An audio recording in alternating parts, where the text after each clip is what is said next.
नमस्कार दोस्तों, जय हिंद, वंदे मातरम। स्वागत है आपका अपने टीटी फैमिली शिक्षकों के परिवार जायसवाल कोचिंग सेंटर पर, पावर्ड बाय शिक्षा ही प्रकाश है।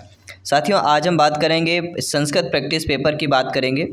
इस संस्कृत प्रैक्टिस पेपर में इंपॉर्टेंट क्वेश्चंस आपके सिलेबस के अकॉर्डिंग, एग्जाम पैटर्न के अकॉर्डिंग इंपॉर्टेंट 30 क्वेश्चंस करेंगे, जो आप सभी के पेपर के एग्जाम के लिए, जिनका भी सपना है लैंग्वेज में अगर 25+ का स्कोर पाना है, तो ये जो प्रैक्टिस सेट आपका सभी क्वेश्चनों के यहाँ पे answer with pedagogy, grammar portion सभी इंपॉर्टेंट है, क्योंकि इसमें जो हम प्रीवियस ईयर के क्वेश्चन को भी कंबाइन किए हैं और नए सिलेबस के आधार पर भी यहाँ पे प्रश्न हमारा कंबाइन किया गया है। बाकी सभी प्रैक्टिस सेट चल रहे हैं, जिसका आई बटन पे प्लेलिस्ट यहाँ पे सभी लोगों को मिल जाएगा। तो ध्यानपूर्वक सभी को कमेंट करते हैं सभी लोग। आइए जानते हैं 30 में से आप लोगों का 30 आ रहे हैं कि नहीं आ रहे हैं, या 30 से प्रश्नों में से आप लोगों का फीडबैक क्या है। तो चलिए आज समझिए, आपका पेपर है और संस्कृत का आप पेपर देने बैठने हैं, तो समझिएगा। पहला प्रश्न आपके स्क्रीन पर है। व्यापकम पठनम छात्राणाम रुचि वर्धयति। व्यापक पाठ पढ़ते समय छात्रों में रुचि का जो होता है, रुचि वर्धनम यानी रुचि का विकास जो है, अपरिचिता नाम शब्दा नाम अर्थस्य अनुमान करणे, पाठे आगतेषु व्याकरण विषयेषु कविता संपाठे आनंदार्थम पाठस्य पठने। अर्थात साथियों, व्यापक पाठ पढ़ने में छात्रों में जो रुचि होती है, कब रुचि होती है? जब पाठ पढ़ने में आनंद आता है। पाठस्य पठने, पाठ पढ़ने में आनंद पूर्वक होता है, यानी व्यापक पठन से छात्रों की रुचि को क्या करती है? बढ़ाती है। क्या बढ़ाती है? आनंदार्थम पाठस्य पठने। छात्रों में पाठ पढ़ने से आनंद की अनुभूति होती है, इसलिए रुचि बच्चों में बढ़ती है। दूसरा प्रश्न है, ये भी प्रीवियस ईयर में प्रश्न पूछा गया, इंपॉर्टेंट क्वेश्चन है, रिपीट हो सकता है, आपका एक नंबर यहीं से पक्का हो सकता है कि शैक्षिक उपलब्धि महत्वपूर्ण रूपेण आवश्यकी भोजनम विद्यालय पाठ पुस्तकानि भाषाई। सभी कमेंट कीजिएगा मेरे प्यारे प्यारे भाइयों के, प्यारे प्यारे बहनें, गृहिणी, जिनका सपना अध्यापक अध्यापिका बनना, शिक्षक बनना, सभी मित्रों को जय हिंद, वंदे मातरम। साथियों, यहाँ पे शैक्षिक उपलब्ध का महत्वपूर्ण आवश्यक पूछा जा रहा है, तो शैक्षिक उपलब्ध करने के लिए जो महत्वपूर्ण आवश्यक होता है वह होती भाषा। ना भोजन, ना विद्यालय, पाठ्य पुस्तक। महत्वपूर्ण अगर पूछा जाए शैक्षिक उपलब्धि के लिए तो भाषा, क्योंकि भाषा के माध्यम से हम उपलब्धि करते हैं, पढ़ते हैं, सुनते हैं, तो भाषा सबसे ज़रूरी हो जाती है। अगला प्रश्न है कि प्रभावी रूपेण बालाः लेखनस्य अधिगमनम करिष्यन्ति यदा। यानी जो है प्रभावी के रूप में बालों में लेखन अधिगम में कब जो है करना चाहिए। लेखम छात्राः शिक्षा कात्याज्ञापनेन स्वीकुर्वन्ति। लेख्यं छात्राणां संदर्भानुकूलं सार्थकं च भवन्ति भवेत्। शिक्षकस्य संदर्भानुकूलं संस्कृतिपरकं च लेख्यं भवति। आनंदपूर्वक अगर किसी प्रश्न को पढ़ा जाए तो सभी लोग जानते हैं वह प्रश्न भूलता नहीं, क्योंकि ये संभावित प्रश्न है। तो प्रभावी रूप से बालकों में, बालक बालिका में लेखन का अधिगमन का अगर करते हैं, कब किया जाता है? जब लेखम छात्राणां संदर्भानुकूलम सार्थकम च भवति। अर्थात बालिका के लेखन कौशल का अधिगम जो है कब होता है? संदर्भ के अनुसार अगर सार्थक होता है तभी करना चाहिए। ठीक है, जब अधिगम प्रभावी कब होता है? जब लेख का संदर्भ छात्रों के अनुकूल और सार्थक होता है, तभी वह प्रभावी होता है। अगला प्रश्न, ये भी आपके इंपॉर्टेंट क्वेश्चन है कि अधोलिखिते से किम परिणाम उपगामस्य प्रतिफलम नस्ति। यानी नहीं, ये नस्ति वाला है, जैसे आप हिंदी में नहीं वाला आता है, इसमें नस्ति दिया गया है। ठीक है, तो अधोलिखित यानी इनमें से कौन जो है परिणाम उपगमस्य प्रतिफल नहीं होता है। परिणाम उपागम का प्रतिफल क्या नहीं होता है, यानी ये जानना जरूरी है कि परिणाम उपागम का प्रतिफल क्या क्या होता है। तो एतत् अत्यंत शिक्षक केंद्रितम अस्ति। एतत् व्यवहारवाद उपागम आधारितम अस्ति। एतस्य लक्ष्यम अंतिम प्रस्तुत परि अस्ति। एतस्य लक्ष्यम विचाराणाम उत्पत्तौ अस्ति।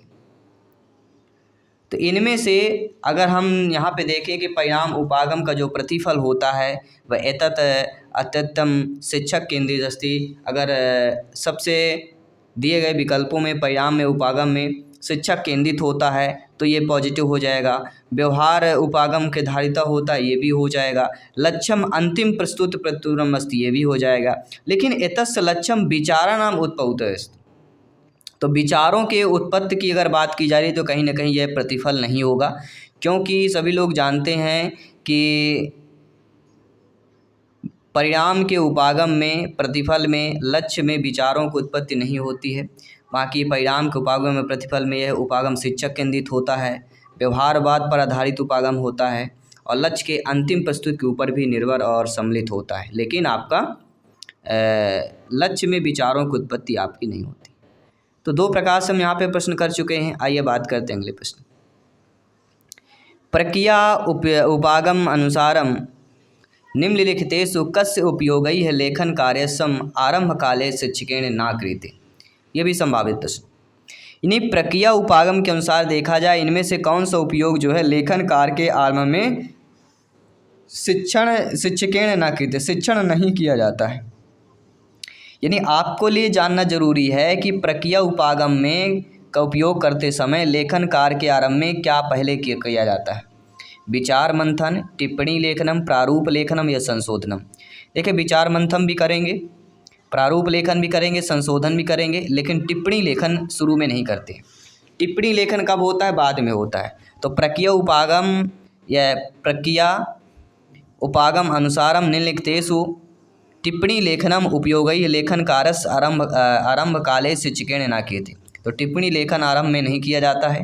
ठीक है, आइए बात करते हैं अगले प्रश्न की कि मोहन बाल्यकालात् संस्कृति वदन्ति अवगच्छति सह कदापि विद्यालयं न गच्छति उदाहरण अस्ति। अर्थात साथियों, मोहन बाल्यकाल में ही संस्कृत बोलने लगा है और उसको संस्कृत आता है, तो सह यानी वह कदापि विद्यालयं न गच्छति, वह कदापि विद्यालय नहीं गया। यह उदाहरण कौन सा हो जाएगा? भाषार्जन का, भाषायाम आसक्तता का, मोहनस्य प्रतिभा का या भाषा अधिगमनस्य का।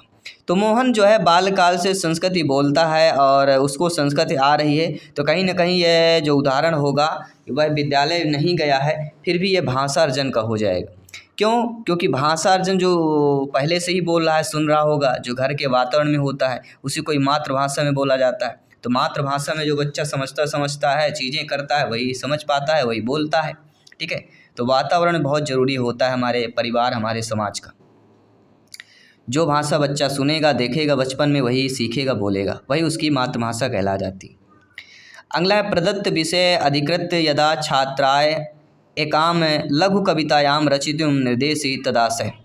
प्रदत्त विषय के अधिकृत में ये छात्र जो है एक लघु कविता का रचना करता है और तदाशय तो वह क्या सृजनात्मक चिंतन कर रहा है, समानुभूत चिंतन कर रहा है, सहानुभूत चिंतन कर रहा है या सांस्कृतिक चिंतन कर रहा है। देखिए प्रदत्त विषय अधिकृत में जब बालक एक लघु कविता का रचना के साथ निर्देशित करता है तदाशय, तब वह जो है सृजनात्मक चिंतन हो जाएगा, क्रिएटिव थिंकिंग हो जाएगा। क्योंकि कि रचना की रचितुम मतलब कहीं ना कहीं क्रिएटिव उसका माइंड जुड़ा हुआ है।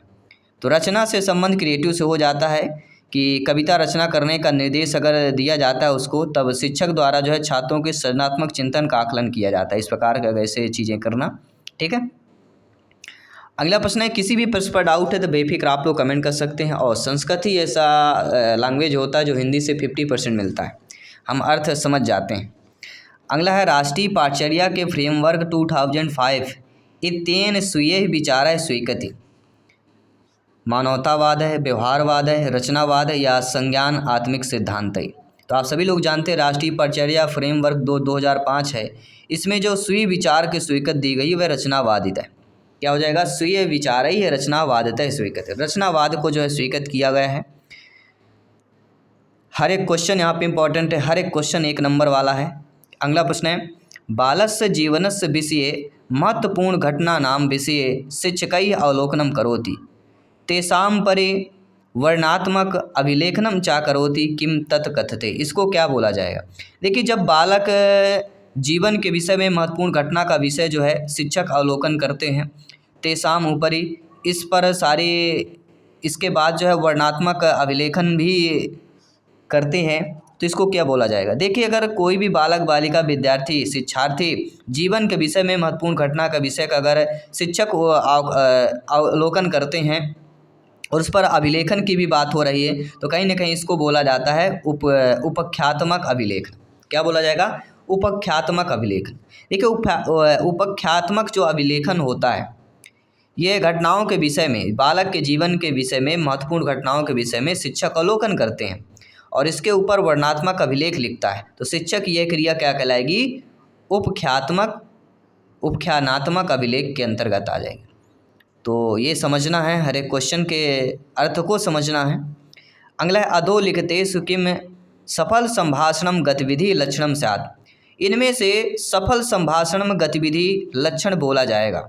बालानां सहभागे विस्मत सह गतिविधि येन बालानां कृते वार्तालापं कर्तुम अवसरः लभ्यते।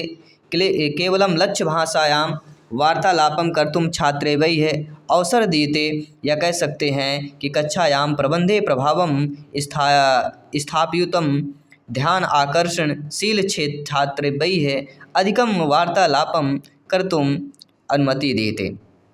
देखिए प्रश्न को पहले समझिए कि सफल संभाषण गतिविधि लक्षण का अगर बोला जा रहा है तो कहीं न कहीं वैसे ये जो गतिविधि होगी बालकों के वार्तालाप कर्तुम अवसर लभ्यते। ठीक है, तो इनमें से सफल संभाषण यानी संभाषण मतलब क्या? तो बोलने की जो गतिविधि होती है यह लक्षण किसका हो जाएगा? सह गतिविधि एन बालानाम कृते वार्तालाप कर्तुम अवसर लभ्यते। जब बालकों में वार्तालाप बोलने का अवसर दिया जाएगा या संभाषण गतिविधि लक्षण स्यात् वार्तालाप कर्तुम अवसर लभ्यते। जितना ज़्यादा अवसर उसको बालक को दिया जाएगा वह संभाषण गतिविधि उतनी ही उस बालक की अच्छी हो जाएगी। ठीक है, तो वह सफल संभाषण गतिविधि कहला जाती है। अगला वाइगोस्की महोदय अनुसारम भाषायाः अधिगमनार्थम सर्वतो महत्वपूर्णम घटनम। वाइगोस्की के महोदय के अनुसार भाषा अधिगम का सर्वतो मतलब सबसे महत्वपूर्ण घटक कौन सा होता है? सामाजिक भाव विनिमय, पाठ्य पुस्तक, वेतार यंत्रम या शब्दकोश ही है। तो सभी लोग जानते समझते हैं वाइगोस्की का, चाहे हिंदी पेडागॉजी हो, संस्कृत पेडागॉजी हो, इनमें से प्रश्न पूछा जाता है। तो वाइगोस्की महोदय अनुसारम भाषाया अधिगमनार्थम सर्वतो महत्वपूर्णम जो घटक हो जाएगा वह सामाजिक विनिमय हो जाएगा। सोशल इंटेक्शन की बात की जाती, जिससे में आदान प्रदान की बात आती है, भाषाओं का आदान प्रदान भी होता है।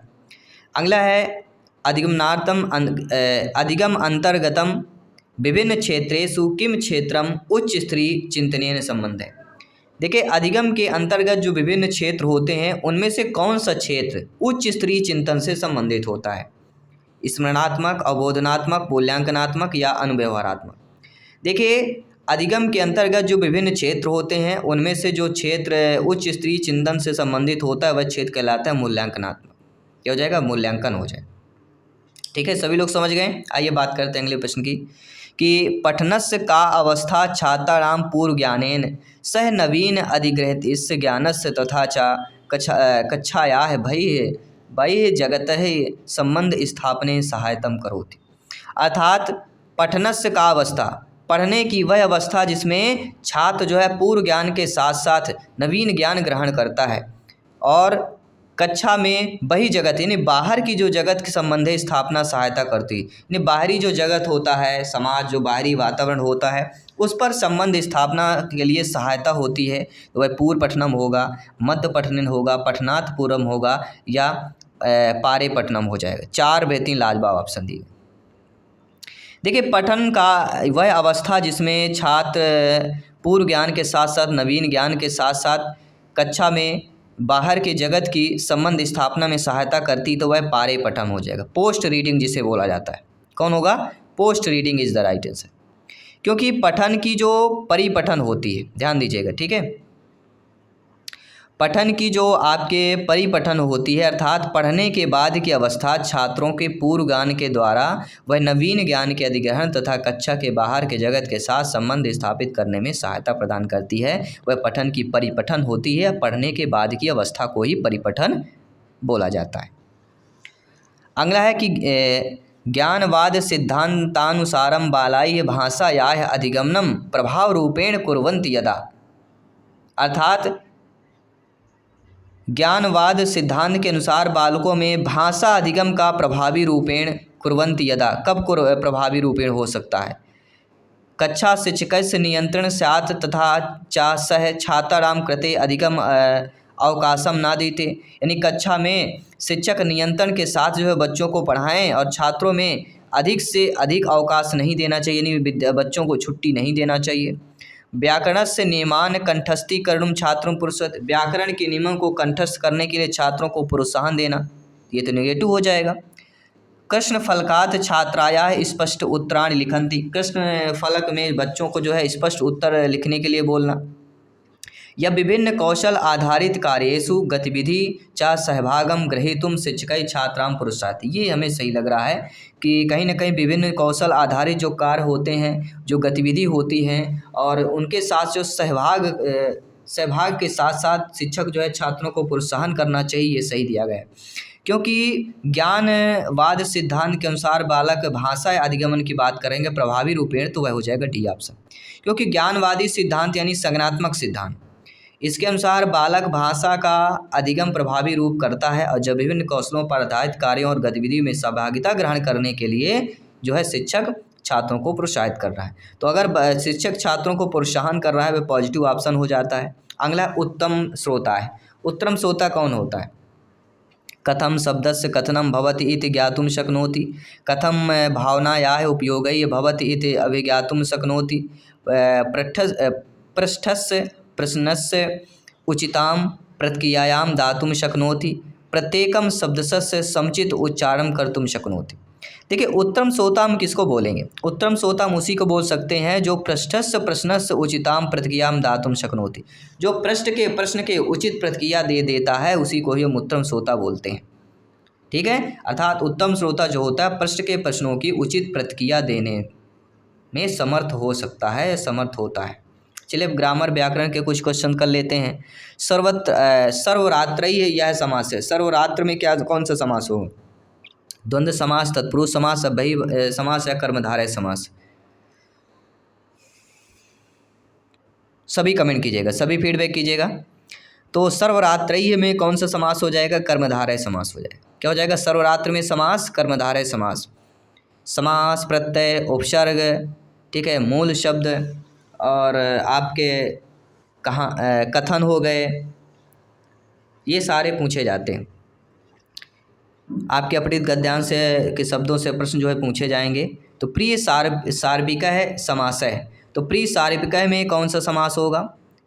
द्वंद्व, तत्पुरुष, बहुव्रीहि, कर्मधारय। तो सभी लोग जानते हैं प्रिय सार्विक है किसको बोला जाता है? बहुव्रीहि समास होगा। इसका एग्जाम्पल क्या होगा सभी लोग बताइएगा? प्रिय सार्विक है बहुव्रीहि समास का एग्जाम्पल दिया गया है। अगला जो प्रश्न है कि रामऊ यह समास है, तो रामऊ में कौन सा समास होगा? तो रामऊ किसको बोला जाता है? द्वंद्व, तत्पुरुष, बहुव्रीहि, द्विगु। सभी लोग बताइए रामऊ में कौन सा समास होगा?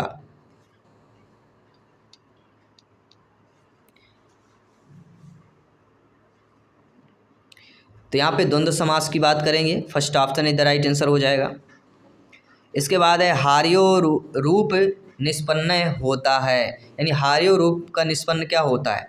द्वितीय विभक्ति एक वचन होगा, प्रथमा विभक्ति द्विवचन होगा, षष्ठी विभक्ति द्विवचन होगा या पंचमी एक वचन होगा। देखो हार्यो में रूप जो निष्पन्न होता है तो हार्यो को हो जाएगा षष्ठी विभक्ति और द्विवचन कहलाएगा।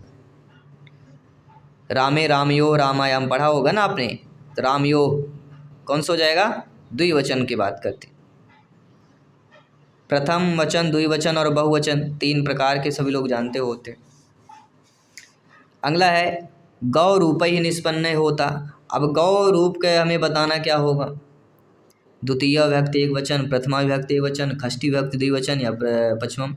एक आना ही आना है विभक्ति से। तो गौ रूप में अगर विभक्ति पूछा जा रहा है तो गौ में प्रथमा विभक्ति हो जाएगा, क्योंकि रामऊ शब्द होता है और यह एक वचन कहलाएगा। प्रथमा विभक्ति का एक वचन गौ। मुनीम रूप निष्पन्न होता है। मुनीम रूप में कौन हो जाएगा? तो मुनीम रूप में यह द्वितीय विभक्ति और बहुवचन हो जाएगा। मुनीम क्या है? बहुवचन में आ जाएगा। तो ये चीज़ें आपको ध्यान देना, समझना और फीडबैक करना है। अगला माँ से दो पक्षौ भवतः रूप निष्पन्न होता है। माँ से दो पक्षौ भवतः, तो माँ से दो पक्षौ भवतः मतलब क्या हो जाएगा? भवतः दिया गया है इसलिए वर्तमान काल में आ जाएगा। इसके बाद है कि मूल शब्द में जुड़े प्रत्यय का सही विकल्प क्या है। आवश्यकता यहाँ पे दी गई है। अब इसमें विकल्प में प्रत्यय बताना है, तो आवश्यकता में प्रत्यय कौन सा हो जाएगा, तो सभी लोग जानते हैं आवश्यक धनता, तो आवश्यकता हो जाएगी, थर्ड वाला ऑप्शन सही हो जाएगा। तो ऐसा नहीं, इजली भी ग्रामर प्रश्न आते हैं क्योंकि अपठेश गद्यांश पद्यांश से ही शब्द लिए जाते हैं। अगला दिए गए शब्द में कौन सा प्रत्यय प्रयुक्त हुआ है, संवेदना। अब संवेदना में कौन सा प्रत्यय हुआ है सभी बताइए, तो संवेद धन्ना, संवेद धन्ना, तो सम यहाँ पे क्या हो जाएगा, प्रत्यय हो जाएगा, क्या हो जाएगा यहाँ पे हमारा सम प्रत्यय हो जाएगा, थर्ड वाला ऑप्शन सही हो जाएगा। इसके बाद है संधि का अर्थ क्या होता है, सभी लोग बताइएगा। संधि का अर्थ क्या होता है, दो अक्षरों के मेल से तीसरा अक्षर बनने को ही संधि कहते हैं। क्या सही है सभी लोग बताइएगा। दो अक्षरों के मेल से तीसरा शब्द बन जाए वही शब्द संधि कहलाती। दो या दो के व्यंजनों को मेल को क्या कहते हैं, समास, संधि, प्रत्यय या क्रिया विशेषण। और ये चार ऐसे टॉपिक है जहाँ से आपके दो प्रश्न आना ही आना है, संधि, समास, प्रत्यय, क्रिया विशेषण, ये चार टॉपिक्स में 2 से 3 प्रश्न रखे हुए हैं, ध्यान रखिएगा। तो दो या दो से अधिक व्यंजनों के मेल को ही क्या कहते हैं, संधि कहते हैं, ध्यान रखिएगा। अगला जो प्रश्न है कि संधि के कुल कितने भेद होते हैं, तो सभी लोग जानते हैं कितने होते हैं, सभी लोग बताइए। 3, 4, 5, 2, 1। तो संधि के कुल 3 भेद होते हैं, स्वर संधि, व्यंजन संधि, विसर्ग संधि। और पूछा जाए कि स्वर संधि के उपभेद कितने होते हैं, तो स्वर संधि के उपभेद 5 होते हैं, दीर्घ स्वर संधि, गुण स्वर संधि, वृद्धि स्वर संधि, यण स्वर संधि और अयादि स्वर संधि। समझ गए सभी लोग। अगला प्रश्न है शनैः इत्यस्य किम विलोम पदम मत्रम। शनैः मतलब बार बार, शनैः शनैः धीरे धीरे होता है ना, शनैः शनैः मतलब धीरे धीरे होता है, बार बार नहीं। शनैः शनैः मतलब धीरे। मंदम शक्ति शीघ्रम उच्चैः, तो शनैः का विलोम पत्र क्या हो जाएगा, विलोम पदम, शनैः का विलोम उच्चैः होना चाहिए,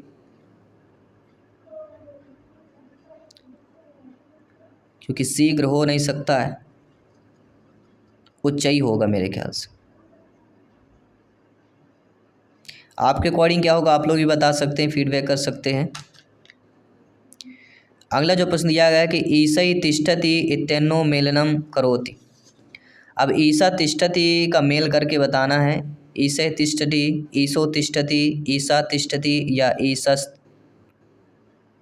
तिष्ठति, सभी लोग बताइए। तो ईसै तिष्ठति में हमारा क्या हो जाएगा, ईसस् क्या हो जाएगा, ईसस् तिष्ठति, डी ऑप्शन इधर राइट आंसर हो जाएगा। बाकी कोई भी अगर डाउट है तो आप लोग भी कमेंट कर सकते हैं, फीडबैक कर सकते हैं। आइए जानते हैं अगला प्रश्न है जो कि पेडागॉजी का प्रश्न है कि छात्रैः एका संभाषण कौशलस्य अभ्यासार्थम अधोलिखितेषु किम सर्वाधिकम उपकारकम भवति। छात्र जो है, बालक बालिकाएं जो है एक संभाषण कौशल का अभ्यास के साथ साथ इनमें से कौन सा सर्वाधिक उपकारकम हो जाए। कस्यचित् विषयस्य उपरि छात्रैः लघ्वी औपचारिक प्रस्तुतिः करणीया। शिक्षकैः छात्रेभ्यः एकम् उद्देश्यमूलकं सुत्लेखं द्यात्। प्रदत्तानां संकेतानाम् आधारेण छात्रैः कथायाः स्वबुद्ध्या स्वशब्दैः उपस्थानं कुर्वैः या छात्रैः एकस्या परियोजनायाः उत्तम अभिलेखनस्य। 4 बेहतरीन लाजवाब ऑप्शन है। तो आप सभी लोग जानते समझते हैं कि छात्र एक संभाषण कौशल का अभ्यास कर रहा है, तो इनमें से सर्वाधिक उपकारकम कौन सा हो जाएगा, सभी लोग बताइए। तो सर्वाधिक उपकारकम में अगर पूछा जाता है तो वह एक ही होता है कि प्रदत्तानां संकेतानाम् आधारेण छात्रैः कथायाः स्वबुद्ध्याः स्वशब्दैः उपस्थानं कुर्वैः। तो पूछा गया है ना सर्वाधिक उपकारकम भवति, तो थर्ड ऑप्शन इधर राइट आंसर हो जाएगा। तो ये रहे दोस्तों हमारे इंपॉर्टेंट 30 क्वेश्चन हमने किया। आई होप सभी लोग समझ गए होंगे। 30 में से आप लोगों का कितना स्कोर रहा, फीडबैक रहा, सभी लोगों को कमेंट करके फीडबैक करके अवश्य शेयर करना है। बाकी सभी प्रैक्टिस सेट चल रहे हैं, प्लेलिस्ट बना दिया गया है, सभी लोग ज्वाइन कीजिए, प्रिपरेशन को मजबूत कीजिए। और जिनको भी संस्कृत सब्जेक्ट की टॉपर नोट चाहिए, अदर सब्जेक्ट की टॉपर नोट चाहिए, वो आपको व्हाट्सएप करना है 9630689598। कैसे आपको टॉपर नोट्स प्राप्त होगी, किस प्रकार से प्राप्त हो सकती है, आपको जब व्हाट्सएप मैसेज करेंगे पूरा डिटेल मिल जाएगा। तो व्हाट्सएप मैसेज करना है। आइए मिलते हैं आपके अगले प्रैक्टिस सेट पर। धन्यवाद सभी का। जय हिंद, वंदे मातरम।